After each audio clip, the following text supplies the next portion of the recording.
तुम्हाला शासनाकडून मिळणारा पगार जनतेने दिलेल्या करातून जातो।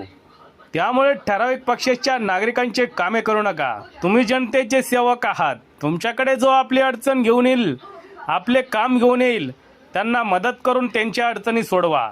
येणाऱ्या सर्व नागरिकांची कामे लवकरात लवकर कशी होतील याची काळजी घ्या। ठराविक पक्षाचा कार्यकर्ता म्हणून कामे करू नका, लोकसेवक म्हणून काम करा, असे खडे बोल तहसील कार्यालयात घेतलेल्या पंचायत समितीच्या जनता दरबारात आमदार आशुतोष काळे यांनी अधिकाऱ्यांना सुनावले। सोमवार दिनांक 8 जून 2026 रोजी पंचायत समितीच्या सर्व विभागातील अनेक नागरिकांची अडकलेली कामे त्वरित मार्गी लावण्यासाठी संबंधित विभागाचे अधिकारी व नागरिकांना एकाच वेळी समोरासमोर घेऊन नागरिकांच्या अडचणी आमदार आशुतोष काळे यांनी आपुलकीने जाणून घेत कामचुकार अधिकाऱ्यांना खडेबोल सुनावले। या जनता दरबारात अनेक नागरिकांनी आपल्या अडचणी आणि प्रश्न आमदार आशुतोष काळे यांच्यापुढे मांडले। यावेळी त्यांना शिक्षण, आरोग्य, पशुसंवर्धन, घरकुल, बांधकाम विभाग, जलजीवन, मनरेगा अशा विभागांच्या कामाचा आढावा घेऊन उपस्थित अधिकाऱ्यांना चांगलेच धारेवर धरले। काही ग्रामसेवकांबाबतच नागरिकांच्या वारंवार तक्रारी कशा येतात, यापुढे तक्रारी आल्या तर मी तुमची तक्रार केल्याशिवाय राहणार नाही, असा सज्जड इशारा कामचुकार ग्रामसेवकांना त्यांनी दिला। सत्य एक्सप्रेस न्यूजसाठी रवींद्र जगताप, कोपरगाव।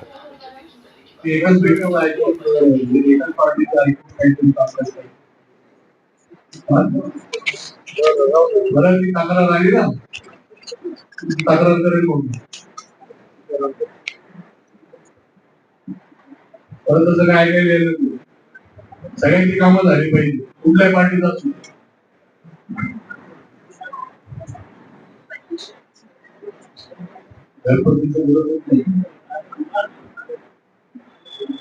लोकांचे कामं होत नाहीये, एकाच लोकांच्या एकाच पार्टीचे काम होत। बघायला सरकार एक पार्टी नाही करत, समजलं ना? तक्रार ऐकायला नको।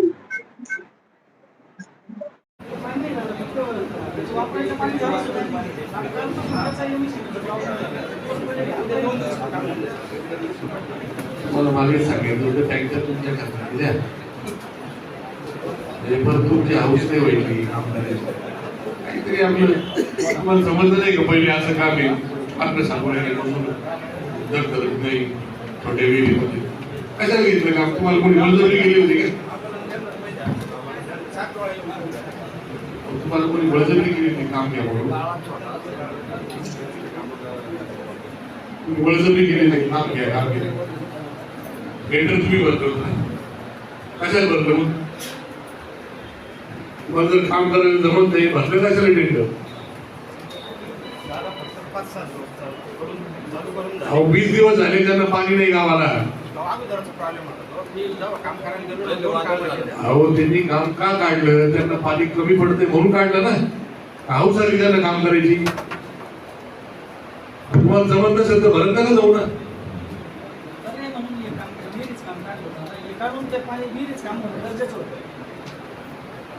तेच बोलून राहिलो ना, गरजेचं आहे म्हणून काढलं ना।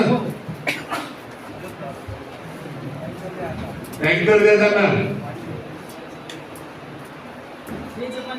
रेंजचे पैसे देऊ नका। तुम्हाला काय बदललं तर माझं घेऊन टाक, त्यांना पैसे द्यायचे काहीतरी आपलं विषय या जनता दरबार मध्ये आले। प्रामुख्याने घरकुलाला वाळू मिळणं हा फार मोठा विषय आणि टंचाई म्हणजे जरी बऱ्यापैकी यावर्षी पाऊस झाल्यामुळं आणि पाण्याची पातळी चांगली असल्यामुळे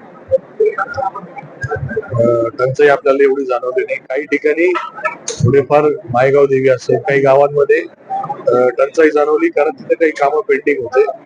त्यामुळं तो विषय जरी असला पण आता पुढे जे काही पावसाळा येतोय, शाळा सुरू होणार आहे, त्या अनुषंगाने शिक्षक उपलब्ध करणं असेल, हे एकंदरीत पाणी पुरवठ्याच्या ज्या काही योजना अपूर्ण आहेत पूर्णत्वाकडे जाण्यासाठी जो काही निधी त्यांना अपेक्षित आहे लवकरात लवकर येऊन त्या गावच्या पाणी पुरवठा योजना पूर्ण होतील आणि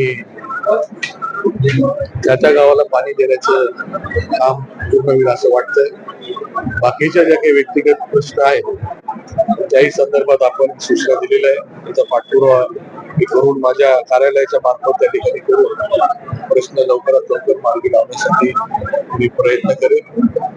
आपल्याही पत्रकारांकडे काही प्रश्न आले, आज जरी आपल्याला काही सांगता नाही आलं किंवा आपण सांगितले नसते, मला कधी पण आपण सांगा, आपण ते प्रश्न मार्गी लावण्यासाठी प्रयत्न करू. धन्यवाद. वादळी वाऱ्यामुळे पण अनेक ठिकाणी नुकसान झालं, त्याबाबत वादळी वाऱ्यामुळे जे काही नुकसान झालेलं आहे जे 2-3 वेळेस झालं, जे काही शेतकऱ्यांचं नागरिकांचं नुकसान झाले त्यांचे पंचनामे करण्यासाठी सूचना अधिकाऱ्यांना दिलेल्या आहे. त्यांचे जर कोणाचे पंचनामे राहिले असतील आपल्यापर्यंत जर माहिती आली त्यांचं पण लवकरात लवकर आपण पंचनामे करून घेऊ, तेही आपण त्या ठिकाणी सांगावं.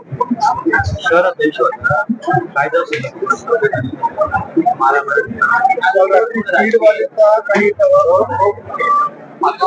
हा, नारायणगाव रोडला जे काही